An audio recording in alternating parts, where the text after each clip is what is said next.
ქართულმა ავიაკომპანია MyWay Airlines-მა ევროკავშირის ქვეყნებში საფრენად საჭირო სერტიფიკატი უკვე აიღო. ჩვენ ხელი უნდა შევუწყოთ მოსწავლეებისა და სტუდენტების რეგულარულ ვიზიტებს მუზეუმებში მარიამ ჯაშის განცხადების შესახებ რამდენიმე წუთში. დემნაგვასალიამ თავისი ახალი კოლექციით, რომელიც საკუთარი ბრენდისთვის ვეტმანი შექმნა, დიდი გამოხმაურება გამოიწვია არა მხოლოდ საქართველოში. თემას არა მხოლოდ ინფორმაციით, არამედ სტუმართან ერთად დაუბრუნდებით.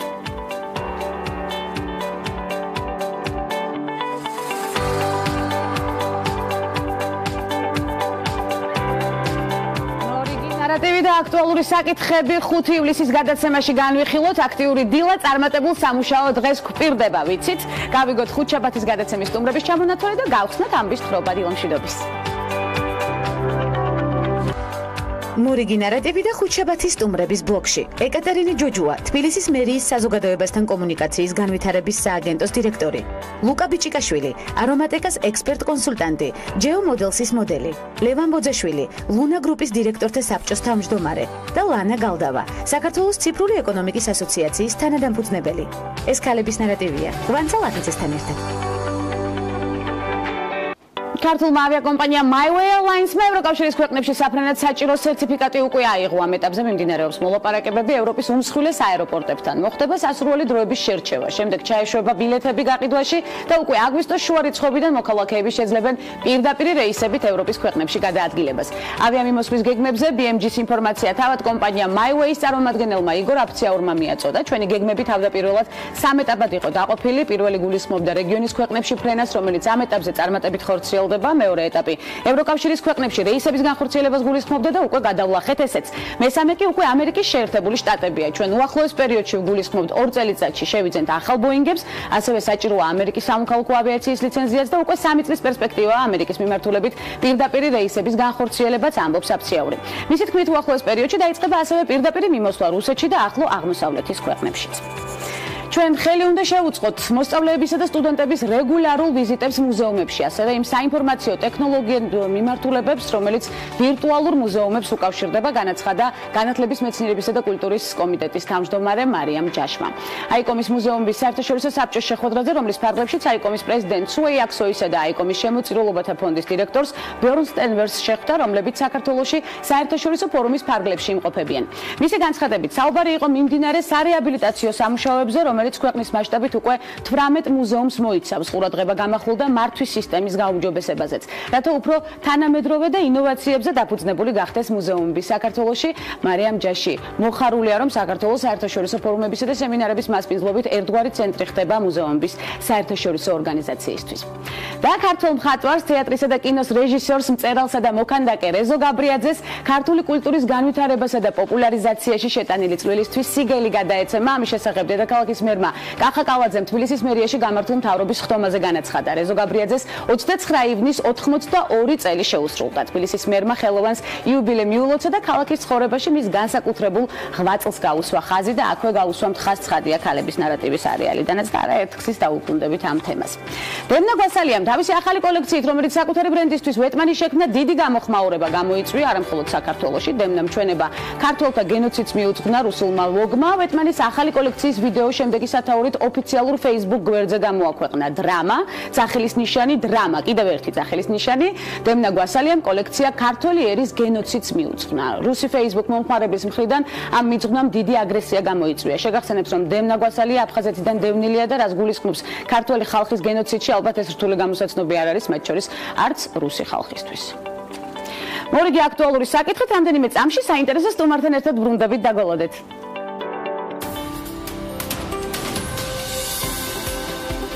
ადა ლავლეისი მსოფლიოში პირველი პროგრამისტი ქალია. ავგუსტა ადა ბაირონი 1815 წლის 10 დეკემბერს დაიბადა. იგი პოეტ ჯორჯ ბაირონის ერთადერთი კანონიერი შვილი იყო. იმ დროისთვის, როგორც გოგონების უმრავლესობას, ჰუმანიტარულ მეცნიერებებს და საზოგადოებაში მოქცევის წესებს ასწავლიდნენ. თავდაპირველად, როდესაც ლავლეის მათემატიკის ნიჭი აღმოაჩნდა, ადას ლონდონის საუნივერსიტეტო კოლეჯის მათემატიკოს პროფესორი, სიმბოლური ლოგიკის ფუძემდებელი ოგასტეს დე მორგანი ასწავლიდა. იმის გამო, რომ ქალებისთვის უნივერსიტეტში სწავლა დაშვებული არ იყო, დე მორგანი ადას მათემატიკას წერილების მეშვეობით ასწავლიდა. 1835 წელს 19 წლის ada 29 წლის ლორდ კინგს გაყვაცოლად. რამდენიმე წლის შემდეგ ლავლეის ჩარლზ ბებიჯის მეორე გამოგონების ანალიტიკური მანქანის შესახებ სტატიის თარგმნა სთხოვეს, რომელიც თავისი არსით პირველი მექანიკური კომპიუტერი იყო. 1853 წელს მისი სტატიის თარგმანი დაიბეჭდა მანქანასთან დაკავშირებით. ლავლეისმა მსოფლიოში პირველი ალგორითმი შეიმუშავა. მისი ნამუშევრის მთავარი აღმოჩენა კი ნატურალური რიცხვების გამოსათვლელი პროგრამის შექმნა იყო. 1953 წელს იგი ხელახლა გამოქვეყნდა. 2009 წელს შარმან ანდერსონმა ადა ლავლეისის დღე დააწესა, რომლის ფარგლებშიც ლავლეისის და ყველა იმ ქალის მიღწევები აღინიშნება, რომლებიც ტექნოლოგიების სფეროში მუშაობდნენ.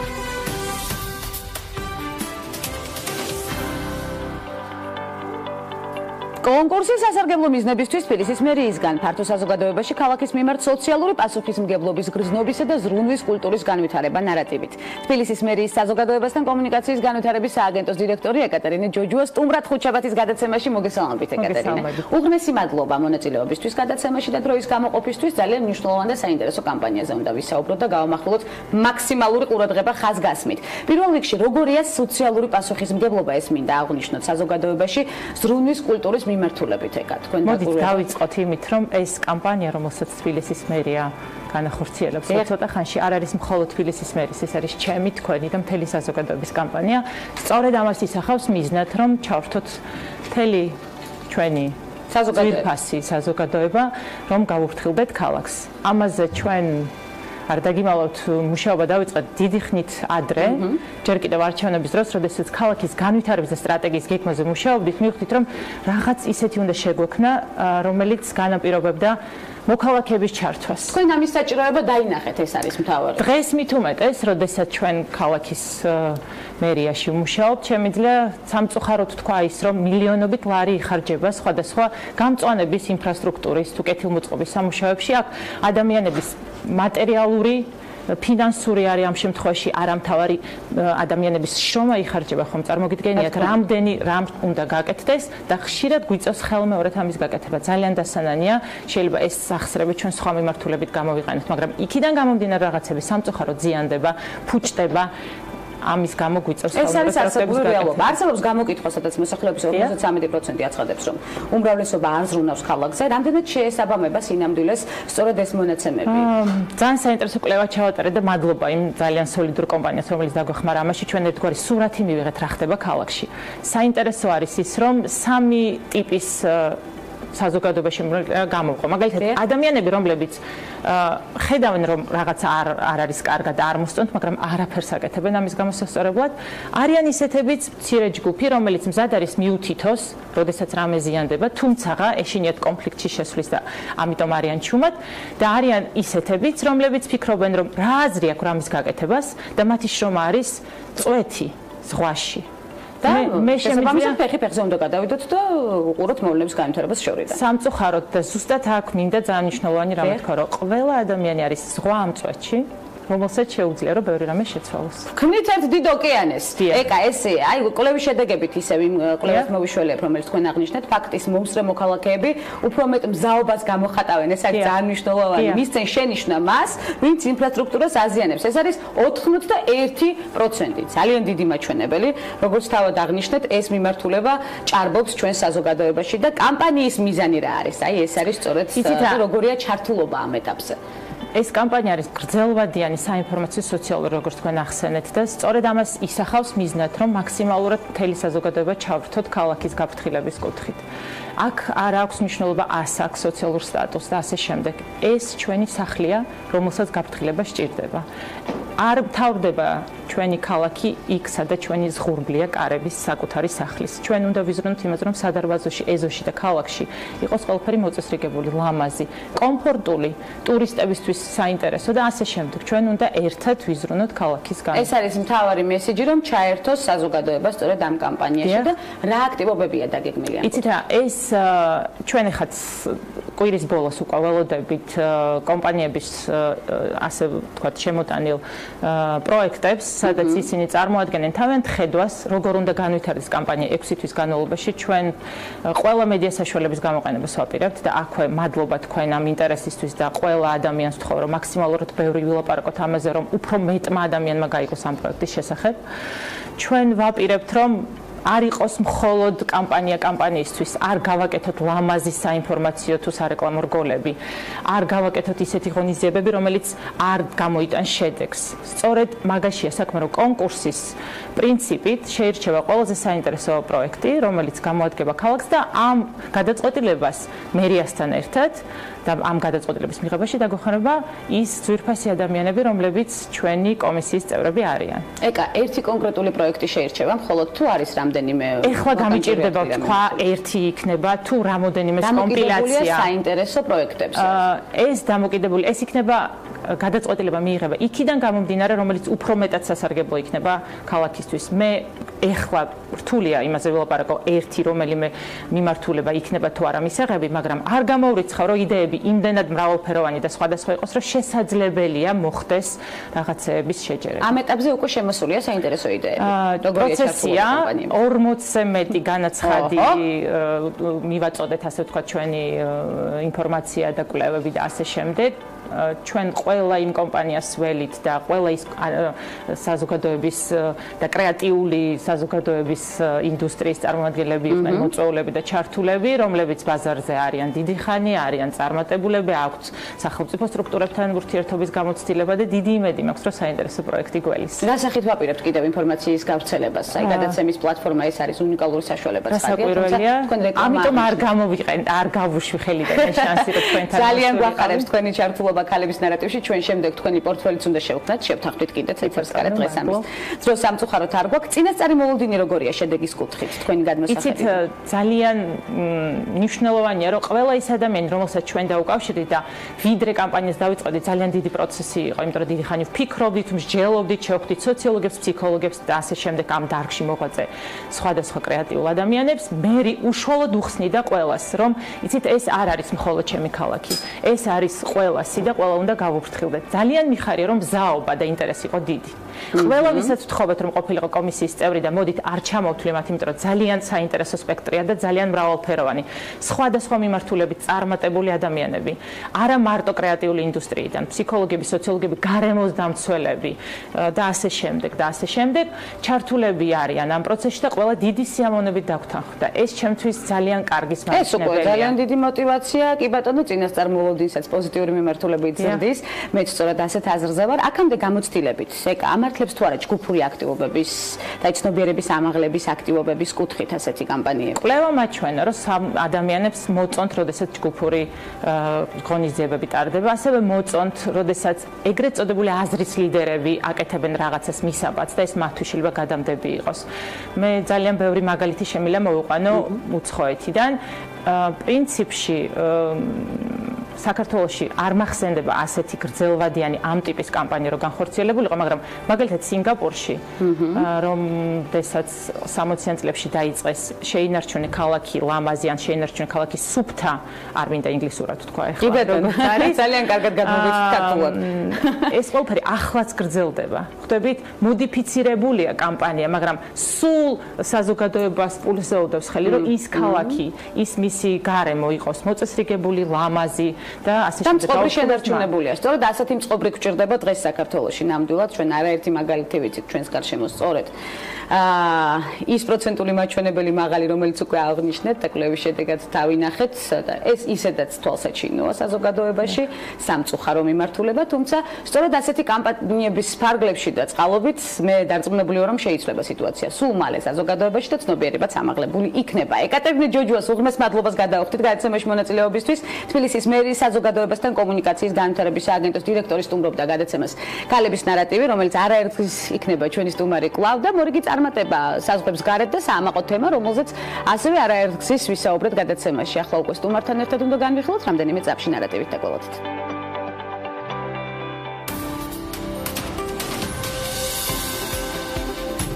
კლასტერული განვითარების ექსპერტი და ბულგარეთის რესპუბლიკის კლასტერული განვითარების ერთ-ერთი წამყვანი სპეციალისტი, კრისტოფა მურეი ორგანიზაციების Cluster Development Expert და Digna Group-ის თავმჯდომარეა.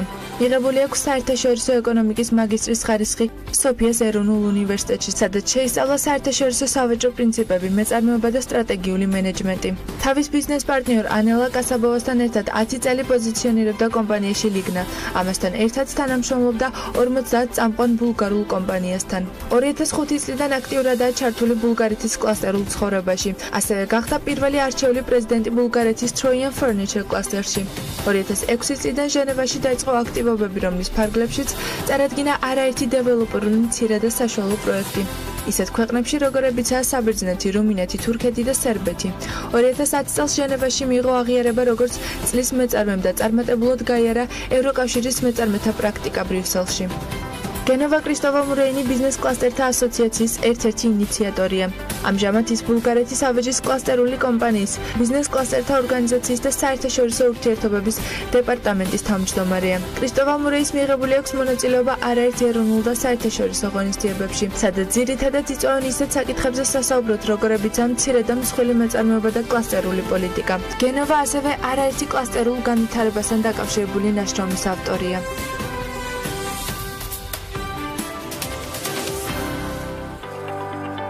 სტუმარი, რომელსაც ახლა მივესალმებით, არაერთხელ გვესალმება გადაცემის ფარგლებში და ბევრ რჩევასაც გვაწვდის ესთეტი, არომატიკას ექსპერტ კონსულტანტი ლუკა ბიჭიკაშვილი ამჟამად უკვე სტუდიიდან გვესალმება და მორიგი საინტერესო ნარატივისთვისაა მზად. ლუკა, მოგესალმები. უღრმესი მადლობა ამ გადატვირთულ სამუშაო გრაფიკში, რომ გამონახეთ რო და მოხვედი სტუდიაში. ძალიან გვახარებს შენი გადაცემაში ჩართულობა სხვადასხვა მიმართულებით. სწორედ არაერთხელ აღვინიშნავს ეს ცხადია შენთან კომუნიკაციის დროს და ახლა უკვე პირდაპირ მაქვს საშუალება გესაუბრო. გვახსოვს? პირდაპირ კომუნიკაცია შენ სტუდიაში. ახლა ხარ ჩამოვიდა პარიზიდან დატვირთული ძალიან მნიშვნელოვანი და საინტერესო ინფორმაციით, რომელზეც არ წყდება საუბარი მედია საშუალებებში. არაერთ გზის განვიხილეთ, სანამ ჩამოხვიდოდი და სანამ წახვიდოდი სხვათა შორის ამ კონკრეტულ ჩვენებაზე. გვახსოვს სხვათა შორის შენი ასევე ნიჭიერი პერფორმანსი სხვადასხვა სცენაზე, ესეც აუცილებლად უნდა აღვნიშნო, მაგრამ რასთან ასოცირდება შენთვის დემნა გვასალიას რამდენიმე დღის წინანდელი ჩვენება პარიზში? განსაკუთრებული დატვირთვა ქონდა ამ ჩვენებას?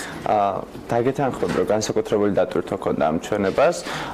ჩვენ არ ვიცოდით, სანამ თვითონ ფიტინგის დღე არ დადგა, რაზე იყო კოლექცია, რასაც ხმებოდა, რა კონცეფციის იყო და შევიდით თუ არა თვითონ იმ ფორუმში, სადაც სტარდებოდა ეს ფიტინგი და დავინახე ქართული ასოები. ნორმალ დავიწყე ის გაანალიზება, რომ ეს თლიანი კოლექცია ეძღვნებოდა საქართველოს. შემდეგ უკვე დევნებაც ახსენა, რომ ეს ეძღვნება მისი და მისი ძმის 90-იანი წლები საქართველოს. ძიმე პერიოდი საქართველოში იყო კი და უკვე ის მომენტები, რომ აი რაღაც მიწევდა სხვა ქვეყანაში, რაღაც ჩვენება და გადმოცემა ამ ყველაფრის საერთოდ გაქრა ეგ ნერვიულობა, რომ რაღაც მიწევდა სხვაგან გამოსვლა ესეთ დიდ სცენაზე, ესე რომ ვთქვათ, დიდ შოუზე და იყო მხოლოდ ის დატვირთვა, რომ მე რასაც ვერ შევესწარი, მაგრამ ჩემი ქვეყანა ახლაც იმკის და მეც მტკივა, ეს უნდა გადამეტანა და გადმომეცა ისე, რომ ჩანაფიქრი და ის კარგად მიგეტანა მაყურებელს. ეს არის ძალიან მნიშვნელოვანი. და იყო ისეთი დეტალებიც, რომლის გადატანაც თუნდაც მე მომიწია, ანუ ახლა აქტუალური თემები რაც იყო დავუშვათ 12 მაისის ამბები და მოყოლებული, სადაც მეც ვიყავი, მეც გავხატავდი ჩემს პოზიციას და ორმაგად უფრო მეტი დატვირთვა ქონდა თითოეულ დეტალს. იცი რა, აი ესეთი სახე გაქვს შექმნილი, ჩვენ არაერთხელ ნახეთ უკვე შენი ფოტოები, სამწუხაროდ პირდაპირ ვერ დავისწარით ჩვენებას, თუმცა მომავალში უკვე სამომავლო გეგმებში გამითვალისწინე ამ მიმართულებით.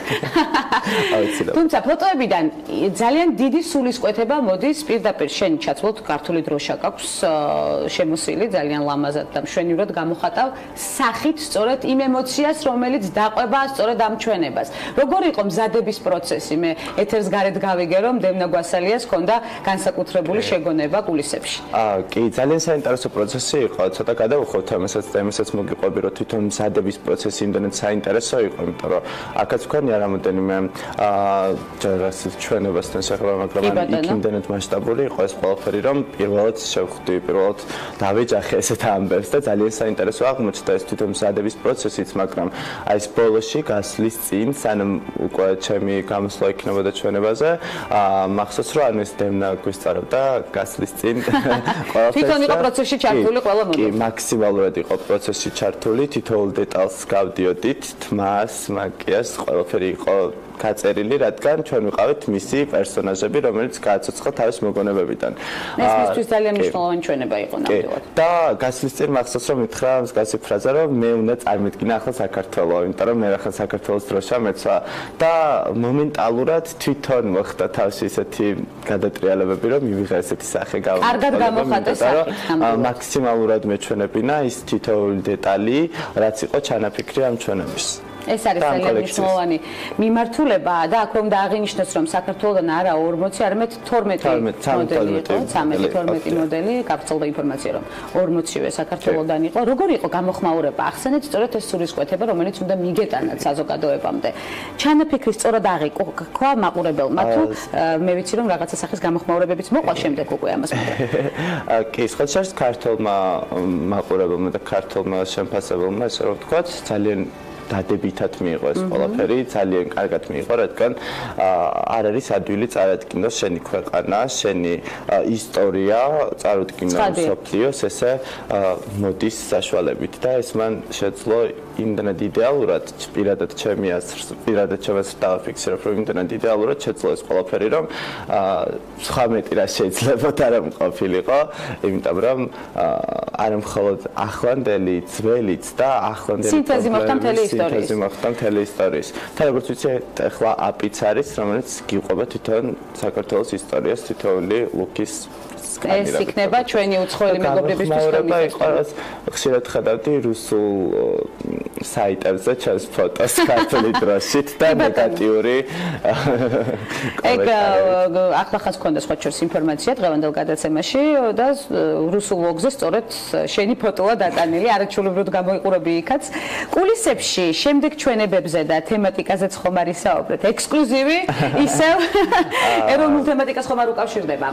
თუ შეგვიძლია ამას არ მაქვს ამასთან დაკავშირებით ინფორმაცია, მაგრამ როგორც ყოველთვის პირველი შენ იქნები, ვინც ამას გაიგებს და ისე ამ სტუდიაში კი ბატონო, ჩემთვის ძალიან სასიხარულო იქნება შენი კვლავ ჩვენ სტუდიაში მოსვლა და რა თქმა უნდა გადაცემის არეალში გაერთიანება, ამას არაერთხს ისაკეთებ. ჩვენ შენგან არაერთი კომპეტენტური რჩევა მიგვიღია არომატული სამყაროდან.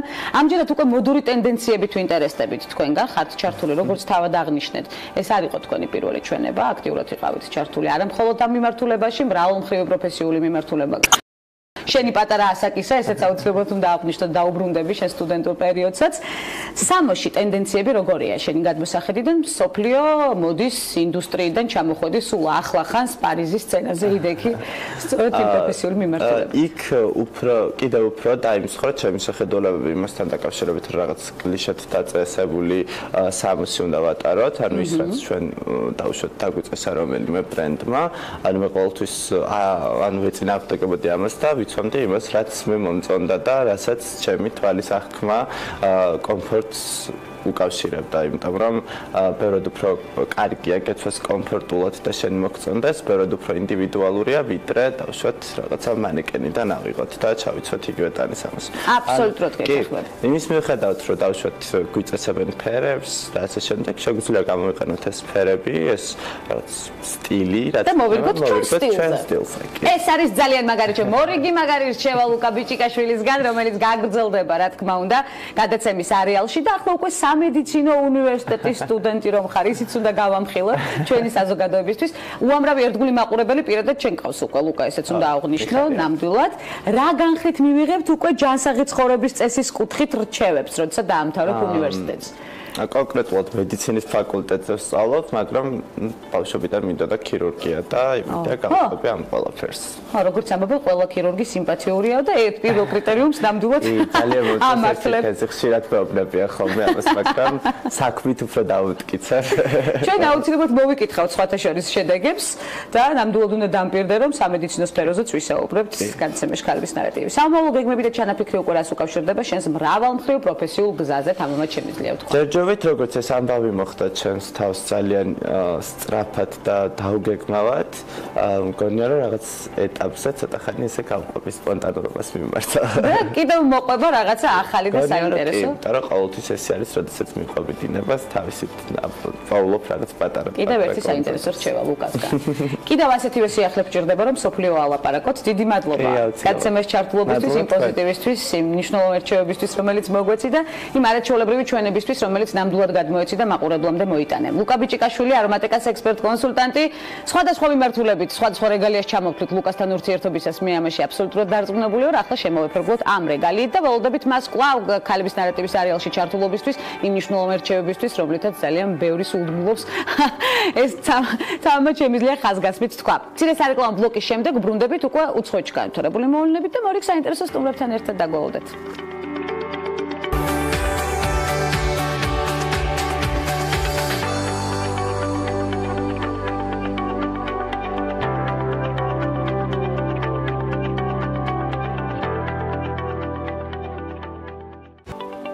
უცხოეთში განვითარებული მოვლენებით ბრუნდებით. პირდაპირ ეთერში ტუნისის დედაქალაქის მერი პირველად ქვეყნის ისტორიის მანძილზე გახდა ქალი. იუწყება რადიოსადგური მოზაიკი FM-ი. რადიოსადგურის თანახმად ისლამური პარტიის ან-ნაჰდას კანდიდატმა სუად აბდერაჰიმმა გაიმარჯვა 3 ივლისს ჩატარებულ მერის არჩევნებში. მან უკან ჩამოიტოვა პარტია ნიდა ტუნის კანდიდატი კამელა იდირა 4 ხმით. პარტია ან-ჰანდა, რომელიც ისლამისტური მიმართულებისაა, დაიკავა უმაღლეს პოზიცია მაისის მუნიციპალურ არჩევნებში და მიიღო 2195 ადგილი ადგილობრივ არჩევნებში, რომელიც ქვეყანაში ბოლოს 2010 წელს ჩატარდა, მონაწილეობდნენ როგორც პარტიის წევრები, ასევე დამოუკიდებელი კანდიდატები მათ შორის. მალაიზიაში, ასევე კელენტანის შტატში მცხოვრები იამამაის წინააღმდეგ გამოძიება დაიწყო, რომელმაც 11 წლის ტაილანდელ გოგონაზე იქორწინა. გვახსოვს ეს ფაქტი ჩვენ 41 წლის აბდულ კარიმ აბდულ ჰამიდმა დაარღვია კანონი, რომლის მიხედვით მუსლიმი გოგონებისთვის ქორწინების ასაკი მინიმუმ 16 წელი გახლავთ. ქორწილი ტაილანდში გაიმართა, გამოძიება კი მას შემდეგ დაიწყო, რაც ცერემონიაზე გადაღებული ფოტო იამამაის ერთ-ერთმა ცოლმა სოციალურ ქსელში გამოაქვეყნა. როგორც მედია წერს, კაცს 2 ცოლი და 6 შვილი ყავს. ბრალის დამტკიცების შემთხვევაში იამამის 6 თვემდე პატიმრობა და ჯარიმა ემუქრება. დაველოდებით მოვლენების განვითარებას და არ გამოგრჩება ფაქტი. კანადის პრემიერ-მინისტრი ამავდროულად ჯასტინ ტრიუდო ბრალდებას უარყოფს, რომლის თანახმადაც 18 წლის წინ ერთ-ერთ მუსიკალურ ფესტივალზე ჟურნალისტ ქალს მისი სურვილის საწინააღმდეგოდ სექსუალურად შეეხო. კრესტონში გატარებული დღე კარგად მახსოვს, მშვენივრად გავერთე, ვინმესთან ნეგატიური ურთიერთობა არ მახსენდება. მოკლედ უპასუხა ტრიუდომ ჟურნალისტებს. ბრალდებასთან დაკავშირებით ოფიციალური განცხადება პრემიერ-მინისტრის აპარატმაც გაავრცელა, როგორც პრემიერმა არაერთხელ აღნიშნა, ის ადამიანებს მუდმივად პატივისცემით ეპყრობა. ტრიუდო წარსულში აქტივიზმით იყო დაკავებული და ამ კუთხით მისი პირველი გამოცდილება მაგილის უნივერსიტეტში მომხდარ სექსუალურ ძალადობას უკავშირდება. ჯასტინმა ძალიან კარგად იცის გააზრებული ქცევის მნიშვნელობა. საქმე 2000 წელს კანადის ქალაქ კრესტონში ჩატარებულ საქველმოქმედო მუსიკალურ ფესტივალზე მომხდარ სავარაუდო ინციდენტს ეხება. ვიცით, მაშინ ტრიუდო 28 წლის გახლდათ და პოლიტიკური კარიერა დაწყებული არ ჰქონდა. აღსანიშნავია, რომ ამერიკულმა გამოცემამ CNN ქალთან დაკავშირებას სცადა, თუმცა მან ამ საკითხზე კომენტარის გაკეთება და ვინაობის გამჟღავნება არ ისურვა. ნემეთენს Facebook-ის 120 მილიონი მომხმარების პერსონალურ ინფორმაციას ფლობს. გერმანული წარმოშობის დეველოპერული პლატფორმა მომხმარებლის სახელის, გვარისა და დაბადების თარიღის გარდა მათი მეგობრების ჩამონაცვლასა და პირად ფოტოებს ფლობს. გასართობი აპლიკაცია, რომელიც ტესტის გაკეთებას თავაზობს მომხმარებელს, ირწმუნება, რომ ინფორმაცია დაცულია და მესამე პირზე გაცემის საშიშროება არ არსებობს. სფეროს სპეციალისტების ნაწილი ამ ფაქტს რისკის შემცველად მიიჩნევენ და შესაბამისად გამოძიების დასრულების შემდეგ აუცილებლად მოგაწვით საფრთხილო ინფორმაციას.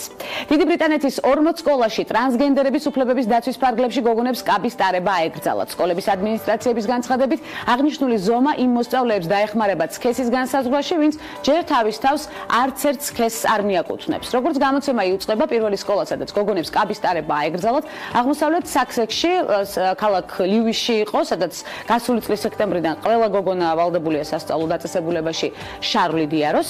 სკოლაში ფორმის შეცვლის მიზეზი თანასწორობასა და თავაზიანობას უკავშირდება. ახლა ჩვენი ყველა მოსწავლე ერთნაირი ფორმით დადის. ეს გაცილებით კეთილგონიერი ნაბიჯია და ამცირებს უფლებების დარღვევას. ეს გენდერულად ნეიტრალური ფორმაა და ჩვენ დიდხანს ვფიქრობდით ამაზე, განაცხადა ქალაქ ლუისში მდებარე სკოლის დირექტორმა ტონი სმითმა. Daily Mail ასევე აღნიშნავს, რომ რიგი სკოლების მოსწავლეების მშობლები უკმაყოფილებას გამოთქვამენ იმით, რომ სკოლების ადმინისტრაციას მათთან ეს ნაბიჯი არ შეუთანხმებიათ. ეს რა თქმა უნდა შეთანხმებით უნდა მოხდეს. და დიორის სახლი გრანდიოზული გამოფენისთვის ემზადება. ამის შესახებ როიტერსი წერს, კრისტიან დიორი ოცნების დიზაინერი ამ სახელწოდებით ფრანგი კუჭურიას ნამუშევრების რეტროსპექტივას ლონდონის ვიქტორიასა და ალბერტის მუზეუმი უმასპინძლებს. საგამოფენო დარბაზში დიზაინერის 500-ზე მეტ ნამუშევარს გამოფენენ, მათგან 200 haute couture კოლექციიდან იქნება. გამოფენა 2019 წლის 2 თებერვალს გაიხსნება და 6 თვე იმუშავებს, რის შემდეგაც კოლექციას საგასტროლო ტურში გაუშვებენ. და მაღალტექნოლოგიური ციფრული პლატფორმა საქართველოში ნარატივის ერთ-ერთი მთავარი თემაა. დღეს რამდენიმე წამში სტუმართან ერთად ვბრუნდებით.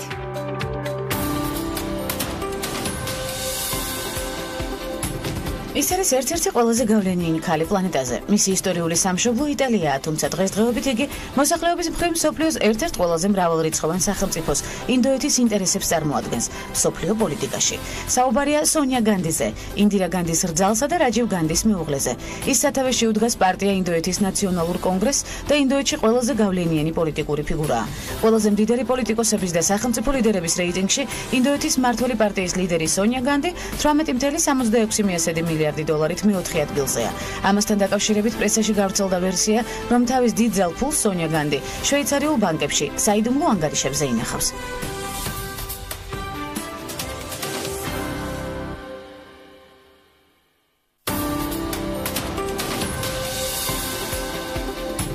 ტინა ბრაუნი, ჟურნალისტი, ჟურნალის რედაქტორი და ток-შოუ The Diana Chronicks-ის ავტორია. ბრაუნი 1953 წელს დაიბადა ბრიტანეთში. 2005 წელს კი ამერიკაში გადავიდა საცხოვრებლად. 17 წლის ასაკში ჩააბარა ოქსფორდის უნივერსიტეტში და ინგლისური ლიტერატურის ფაკულტეტის ბაკალავრის ხარისხის დიპლომი აიღო. აქტიურად იყო ჩართული უნივერსიტეტის ჟურნალის საქმიანობაში. სტუდენტობის ასაკში ასევე თამაშობდა უნივერსიტეტის თეატრალურ დასშიც. 25 წლის ასაკში გახდა ჟურნალ თეთლერის 1994-92 წლებში კი ჟურნალ Vanity Fair-ისა და The New Yorker-ის რედაქტორი. 2000 წელს ბრაუნმა ბრიტანეთის იმპერიის მეთაურის ორდენი მიიღო საზღვარგარეთ ჟურნალისტად მსახურებისთვის, ხოლო 2007 წელს ჟურნალისტთა დიდების ხეივანში შევიდა. 2008 წელს მიიღო ჯორჯ პოლკის და 10 ეროვნული ჟურნალის ჯილდო. იმავე წლის ოქტომბერში ბრაუნმა ბარი დილერთან თანამშრომლობით დააფუძნა ამერიკული ნიუს ვებსაიტი The Daily Beast, რომელიც 2010 წლისთვის ამერიკული ყოველკვირეული ნიუს ჟურნალი გახდა. 2013 წლის სექტემბერში ბრაუნმა დატოვა ჟურნალის რედაქტორის პოსტი და ახალი ტინა ბრაუნ მედია გახსნა, მედია ბისთან ერთად. ბარაკ ობამას პრეზიდენტობის პერიოდში ბრაუნმა მხარი დაუჭირა ერთსქესიანთა ქორწინებას. ასევე ის Women in the World-ის ყოველწლიურ მსოფლიოს სამიტზე ქალთა უფლებებს ანჯელინა ჯოლისთან, შერილ სენდბერგთან და კრისტინ ლაგარდთან ერთად იცავდა.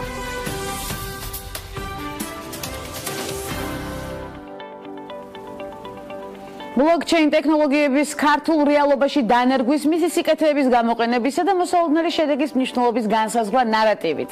საქართველოში მაღალტექნოლოგიური ციფრული პლატფორმის შექმნა უნდა განვიხილოთ სტუმართან ერთად. ლანა გალდავა საქართველოს ციფრული ეკონომიკის ასოციაციის თანადამფუძნებელი სტუმრობს გადაცემას ქალების ნარატივი.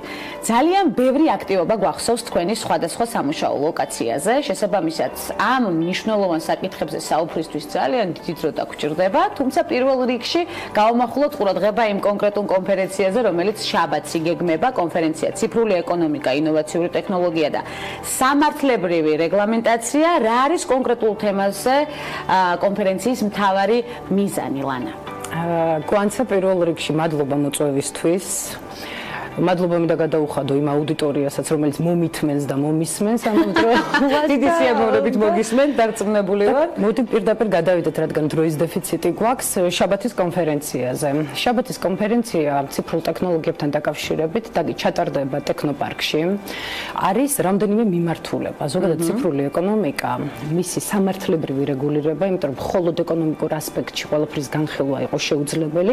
ციფრულ ეკონომიკას, რომელიც ბევრი ნაწილისგან შექმნა მაღალტექნოლოგიურია, ბლოკჩეინია, კრიპტოვალუტებია, ტრანზაქციებია, სმარტ კონტრაქტებია, რისკებია, შესაბამისად კიდევ ძალიან ბევრი მასთან დაკავშირებული. შეიძლება მაგალითად მოვიყვანო კიბერსაფრთხეები. ამ მიმართულებითაც იქნება ძალიან კარგი სპიკერები, ძალიან კარგი გამომსვლელები. ზოგადად ჩვენ ციფრული ეკონომიკის ასოციაცია შევიქმნით ივნისში, 1 ივნისს გავიარეთ რეგისტრაცია და მას შემდეგ ვმუშაობთ იმ ხალხის და იმ კარგი ბექგრაუნდის მქონე ადამიანების მოსაზიდად, რომელსაც შეუძლია სასიკეთო ცვლილებები შეიტანოს ჩვენს ყოველდღიურ ცხოვრებაში. აი, რა სიკეთეს მოუტანს საზოგადოებას სწორედ ციფრული ეკონომიკა, ამაზე გავამაყობ. ციფრული ეკონომიკა მთლიანად და ამ შემთხვევაში ჩემთვის როგორც პირველ რიგში იურისტისთვის უფრო მეტად საინტერესო კრიპტოვალუტა მესმის და ელექტრონული ფული და სხვა გადახდები, მაგრამ ჩემთან უფრო ახლოს არის მისი სამართლებრივი რეგლამენტაცია, რას მოუტანს ბლოკჩეინი. ძალიან კარგი ინიციატივა იყო იუსტიციის სამინისტროში მიწების დარეგისტრირებასთან დაკავშირებით ელექტრონული ხელმოწერა, რომელიც გაიტესტა Pirveli-სთან ერთად და ეს არის ძალიან კარგი. ანუ თვითონ ბლოკჩეინის სისტემა ეს არის ბლოკების ჯაჭვი, ყველა მათგანი დეცენტრალიზებულია ინფორმაცია, საფრთხე იმისა, რომ ვინმე დაჰაკავს, ვინმე წაიღებს, ვინმე რაიმეს შეცვლის, ეს არის წარმოუდგენელი. შესაბამისად, ჩვენი ჩანაწერები, რაც ჩვენ გვინდა, რაც ჩვენ გვინდა სათუთად შევინახოთ, რაც შეიძლება გაქრობა დაემუქროს, რაც შეიძლება ვიღაცამ მავნე ადამიანმა ან რაღაც სხვა მიზნებით მამოძრავებელმა ადამიანმა შეცვალოს, ამას ვერ მოახერხებს. ის უნდა შეცვალოს მილიონობით სერვერში და კომპიუტერში. ეს ბლოკები ერთმანეთთან დაკავშირებული არიან რთული მათემატიკური ალგორითმებით, რომელსაც პრაქტიკულად ვერავინ ვერ ტეხავს. და ზოგადად ეს უკვე მიჩნეულია და აღიარებულია, როგორც მეოთხე ინდუსტრიული რევოლუცია, ხა გახსოვთ პირველი იყო ორთქლის ძრავა, სინათლე და შემდეგ უკვე მოხდა ტექნოლოგიების განვითარება და აი ამ მესამე ეტაპიდან გადავედით ციფრულ ეტაპზე, რომელსაც აქვს თავისი რისკები, აქვს თავისი საფრთხეები, არიან პესიმისტურად განწყობილი ადამიანები, რომლებიც ამბობენ, რომ აი თქვენ ვინც ხართ მომხრე, არ გინდათ მესამე შუამავალი თქვენსა და რაღაც ქმედებას შორის და რეალურად ესეც არის. ბლოკჩეინი ნიშნავს იმას, რომ მე თუ მინდა რაიმე კონტრაქტი გავაფორმო, შეიძლება ბევრ შემთხვევაში მე გამოვტოვო ნოტარიუსის მაგალითად რგოლი და განახორციელ პირველად, მაგრამ ის არ არის, რომ აბსოლუტურად ბევრ ადამიანს წაერთმევა სამსახური. არა, სამსახურები კვლავ რჩება, არის სხვა კონტრაქტები, სადაც მათი მონაწილეობა არის აუცილებელი და სავალდებულო, მაგრამ ისეთი როგორ გითხრათ, შაბლონური კონტრაქტების დასადებად ან გასატარებლად, სადაც დროის დანაკარგი, თანხის დანაკარგი ყველაფრის დეფიციტი, ხო? ეს ყველაფერი შეიძლება ძალიან მარტივად რეესტრში წარმატებით დატესტილი ბლოკჩეინ სისტემა ახსენეთ თქვენ. არის თუ არა თქვენი გადმოსახედიდან უკვე მაგალითი სხვა ორგანიზაციებისთვის, როგორია გამოხმაურება? გამოხმაურება რომ გითხრათ, ხო ბლოკჩეინზე გადავიდნენ, მე ესეთი არ ვიცი, მაგრამ კერძო სექტორიდან და ეს იმ იურიდიული პირებიდან, რომლებიც ჩვენთან არიან ასოციაციაში 50-მდე იურიდიული პირია შემოსული, ისინი იყენებენ. მაგრამ აუცილებელია განსაკუთრებით თბილისის მერიის მუნიციპალური სტრუქტურები ძალიან კარგი იქნება თუ ამ სისტემაზე გადავლენ. ხალხი არჩევნებს ატარებს, ელექტრონულ არჩევნებს ატარებს ხალხი, ხო? სადაც იზოგება ძალიან დიდი ფულადი რესურსი, არ იკარგება შენი ხმა. დღეს თუ მაჩვენებელი არის ძალიან მინიმალური ადამიანის, ვინც არჩევნებზე მიდის, იქ როდესაც შენი აპლიკაცია გაქვს, ჩამოტვირთული გაქვს, შენ ნებისმიერ დროს დააფიქსრები. სადღაც 99 პლუს მაჩვენებელი შეიძლება იყოს. ამიტომაც ეს ყველაფერში არის დასანერგი, არის კიბერსაფრთხეებიც, რა თქმა უნდა, მაგრამ რა თქმა უნდა არ არსებობს რაღაც საფრთხის გარეშე ახალი ტექნოლოგია, რომ არ დავტესტოთ, რომ არ დავნერგოთ, ეს მაინც შემოვა, აუცილებლად ფეხი უნდა აუწყოთ. უკვე საუბარია ფეხის აწყობაზე, გადასწრებაზე, ჯერ ძალიან დიდი პერიოდი ეკონომიკურ ზრდაზე საუბრობ, შეგვიძლია სოფლიო მაგალითები მოვიყვანოთ. სოფლიო მაგალითები ხა სულ ახლოს პოსტსაბჭოთა არ მიყვარს ამ ტერმინის გამოყენება, მაგრამ ესტონეთის მაგალითი რომ აბსოლუტურად გადასული არის. ახლა მაგალითად ამ დღეებში ვკითხულობდი, მალტაზე გადავიდა მთლიანად კრიპტობირჟები და ძალიან ბევრი გავეცანი რუსეთის, ბელორუსის მაგალითებს, იქ საერთოდ კანონპროექტები შედის პირდაპირ ვერ აუვლის სახელმწიფო ამას გვერდს, გამორიცხულია. ამიტომაც მე როგორც იურისტი საერთოდ წინააღმდეგი ვარ ძალიან ბევრი რეგულაციის, მაგრამ არარეგულირებაც არ ვარგა, ისე რომ ზედმეტად რეგულირება თუ არის საფრთხე, თუ ეს ყველაფერი არსებობს, ამისათვის საჭიროა საკანონმდებლო რეგლამენტაცია.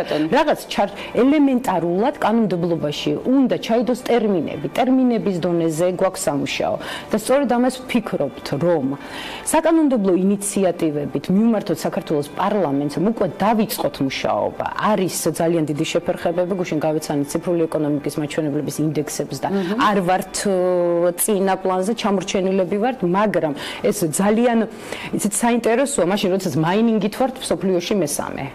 ანუ ხალხი დაინტერესებულია, მაგრამ სახელმწიფოს პოლიტიკა ჯერ კიდევ გაურკვეველი და მე მომხრე ვიქნებოდი რაღაც მაკოორდინებელი საბჭო შეიქმნეს უკვე, რომელიც უკვე დატესტავს smart კონტრაქტებს, blockchain ტექნოლოგიების და აი რა ეტაპებით უნდა განვითარდეს სახელმწიფოს ჩართულობა? ჯერ პირველ რიგში ეს არის შეხვედრა საჭირო. შეხვედრა სამთავრობო ჯგუფებთან, შეხვედრა სამთავრობო ჯგუფებში მოიაზრება აბსოლუტურად ყველა სამინისტრო.